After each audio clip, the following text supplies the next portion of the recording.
Hello दोस्तों, हमारे YouTube channel में आप सभी का स्वागत है। तो दोस्तों, आज अवंटेल लिमिटेड की Q2 रिजल्ट्स आउट हो चुकी है। तो हम फर्स्ट ऑफ ऑल इनके रिजल्ट्स को डिस्कस करेंगे और देखेंगे कि Q2 में कंपनी की परफॉर्मेंस कैसी रही है। एंड यही परफॉर्मेंस के अकॉर्डिंग हमें मंडे के दिन इनकी शेयर प्राइस के अंदर मूवमेंट्स देखने को मिल सकती है।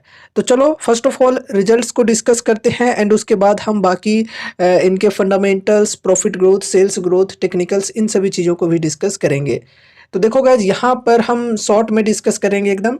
यहाँ पर फर्स्ट ऑफ ऑल सेल्स की बात करें तो सेल्स के अंदर 43% की ग्रोथ हुई है ईयर ऑन ईयर बेसिस पे। अगर हम पिछले साल के Q2 की बात करें तो 54.2 करोड़ की सेल्स की थी कंपनी ने, जो कि इस बार के Q2 में बढ़कर 77.2 करोड़ की हो चुकी है। यानी कि यहाँ पर 43% की ग्रोथ हुई है ईयर ऑन ईयर बेसिस पे सेल्स के अंदर। अगर हम क्वार्टर ऑन क्वार्टर बेसिस पे बात करें तो यहाँ पर भी अच्छी ग्रोथ हुई है।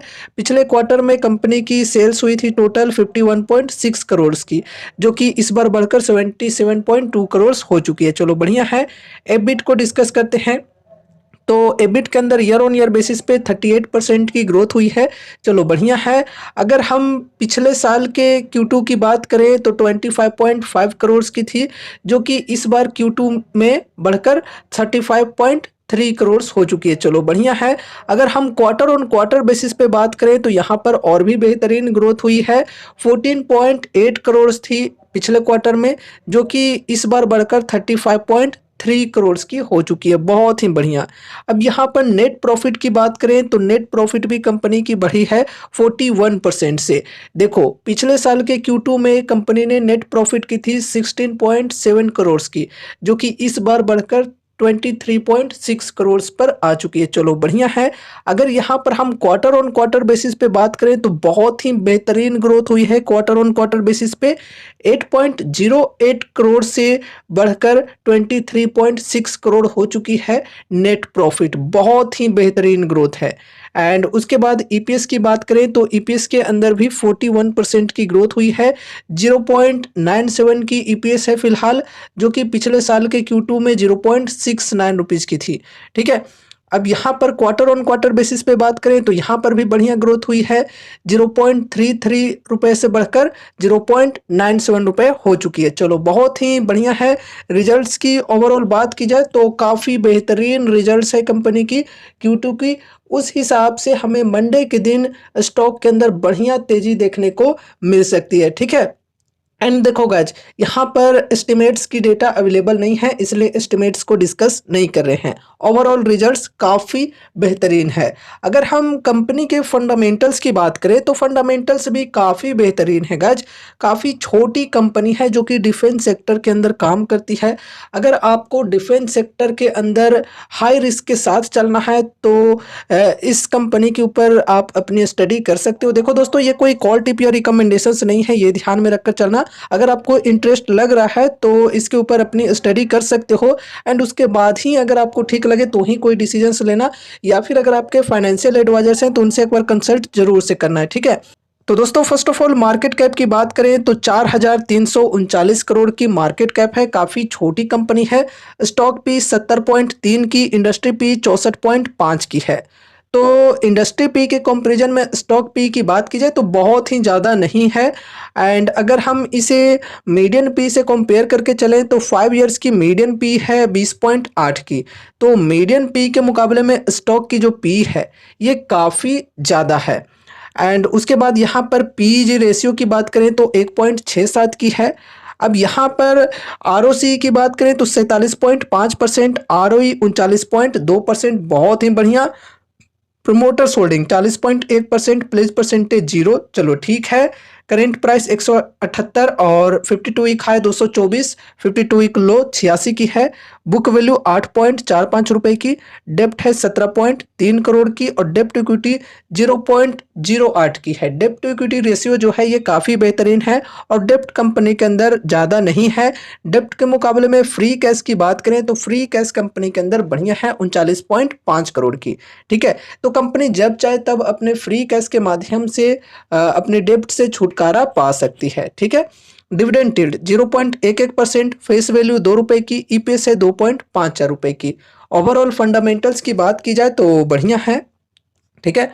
एंड उसके बाद यहाँ पर अगर हम कंपनी के compounded sales growth and profit growth के परसेंटेज की बात करें तो बहुत ही बढ़िया परसेंटेज है, डबल डिजिट के साथ में है और अच्छी परसेंटेज में यहाँ पर देखने को मिल रही है। सिर्फ यहाँ पर हम कंपाउंडेड सेल्स ग्रोथ के अंदर अगर हम टीटीएम की बात करें तो यहाँ पर काफ़ी कम देखने को मिल रही है, सिंगल डिजिट के साथ है 7% की, बाकी सब यहाँ पर ठीक ठाक देखने को मिल रहे हैं। स्टॉक प्राइस सीएजीआर की बात करें तो ये भी काफ़ी बेहतरीन है, मतलब इन्वेस्टर्स को यहाँ पर रिटर्न्स भी बढ़िया तरीके से बने हैं। एंड उसके बाद रिटर्न ऑन इक्विटी की भी बात की जाए तो ओवरऑल ये भी बहुत ही बेहतरीन है, ठीक है। तो यहाँ पर अगर हम कंपनी की बात करें तो कंपनी काफ़ी बेहतरीन है, फंडामेंटल्स भी बढ़िया है, सेल्स एंड प्रॉफिट्स के अंदर कंसिस्टेंसी भी बढ़िया देखने को मिल रही है, बाकी रिजल्ट्स तो बढ़िया आई ही हैं। तो स्टॉक के अंदर कल के दिन हमें तेज़ी देखने को मिल सकती है। अब देखो गाइज, हमने जैसा कि डिस्कस किया कि कंपनी फंडामेंटली स्ट्रॉन्ग है और एक स्मॉल कैप कंपनी है, तो अगर कोई यहाँ पर डिफेंस सेक्टर के अंदर हाई रिस्क के साथ चलना चाहते हैं तो वो इस कंपनी के ऊपर अपनी स्टडी कर सकते हैं। अगर ठीक लगता है तो वो यहाँ पर इन्वेस्टमेंट की सोच सकते हैं। अभी डिस्काउंट स्टॉक के अंदर बढ़िया मिल रही है, 52 वीक हाई के लेवल से लगभग 20-21% की डिस्काउंट फिलहाल अवेलेबल है, ठीक है। 52 वीक हाई के लेवल से करेंट प्राइस जो कि 178 के अप्रोक्स है, यहाँ तक की बात करें तो, ठीक है। और देखो यहाँ पर फर्स्ट एसआईपी करके चलना है, ऐसा ना हो कि अगर आपको कंपनी ठीक लग रही है तो आपने बहुत ही ज़्यादा अमाउंट यहाँ पर लगा दिया, अपने पोर्टफोलियो का एक बहुत ही बड़ा वेटेज दे दिया, तो इन गलतियों को करने से बचना है। ओवरऑल देखो कंपनी काफ़ी रिस्की है, तो इसलिए सोच समझकर ही लिमिटेड वेटेज के साथ ही चलना है, उतने ही अमाउंट्स लगाने चाहिए जितना कि आप रिस्क लेने को तैयार हो, ठीक है। एंड अभी 20% के लगभग डिस्काउंट अवेलेबल है, तो यहाँ पर फर्स्ट एसआईपी करने के लिए ठीक है। ऐसा ना हो कि एक साथ सारा का सारा पैसा लगा दिया, फर्स्ट एसआईपी करके चल सकते हैं, फिर अगर गिरावटें कंटिन्यू रहती है तो हर 5 से 10% की डिप पर ऐड ऑन करके चल सकते हैं अगर कंपनी पसंद है तो। लेकिन हाँ, ऐड ऑन करने के चक्कर में ऐसा ना हो कि अपने पोर्टफोलियो का एक बहुत ही बड़ा वेटेज सिर्फ इस एक स्टॉक के अंदर दे दिया, ऐसे में रिस्क काफ़ी ज़्यादा बढ़ सकती है, तो इसलिए इस चीज़ का खास ध्यान रखना है, ठीक है। अब देखो नेक्स्ट ट्रेडिंग डे में यहाँ पर तेज़ी देखने को मिल सकती है, तो यहाँ पर देखो रेजिस्टेंस के ये लेवल्स होंगे, फर्स्ट ऑफ ऑल 178 एंड उसके बाद 194, ये रेजिस्टेंस के लेवल्स को ध्यान में रखना है। एंड उसके बाद सपोर्ट की बात करें तो सपोर्ट यहाँ पर ये जो ट्रेंड लाइन है ये होने वाली है, साथ ही साथ ये है सपोर्ट की लेवल 168 की, ठीक है। पहले यहाँ पर देखो ये रेजिस्टेंस के तौर पे वर्क कर रही थी, लेकिन इसको ब्रेकआउट मिल चुका है और यहाँ पर ट्रेंड लाइन के ऊपर स्टॉक जा चुका है, तो अब ये जो ट्रेंड लाइन है ये सपोर्ट के तौर पे वर्क करेगी, तो ट्रेंड लाइन के ऊपर है। अब देखो स्टॉक के अंदर बढ़िया तेजी आनी चाहिए, जिस प्रकार की रिजल्ट आई है उस हिसाब से देखा जाए तो। बाकी देखो ओवरऑल अभी हम मार्केट के मूड की बात करें तो मूड अभी मार्केट का काफ़ी खराब है, तो कुछ भी हो सकता है। पूरे बाजार में अगर गिरावटें चालू हो जाती है तो फिर नहीं कह सकते हैं कि तेजी यहाँ पर हमें कंटिन्यू देखने को मिलेगी या फिर नहीं, ठीक है। तो इन चीज़ों का भी ध्यान रखना है। तो दोस्तों ये रही हमारी आज की वीडियो अवेंटेल लिमिटेड स्टॉक के ऊपर। उम्मीद है कि इस वीडियो के माध्यम से आपको कुछ यूजफुल इन्फॉर्मेशन मिलेंगे, तो वीडियो को लाइक करके चैनल को सब्सक्राइब कर देना और मिलते हैं अगले नए वीडियोज के साथ। तब तक के लिए बाय बाय।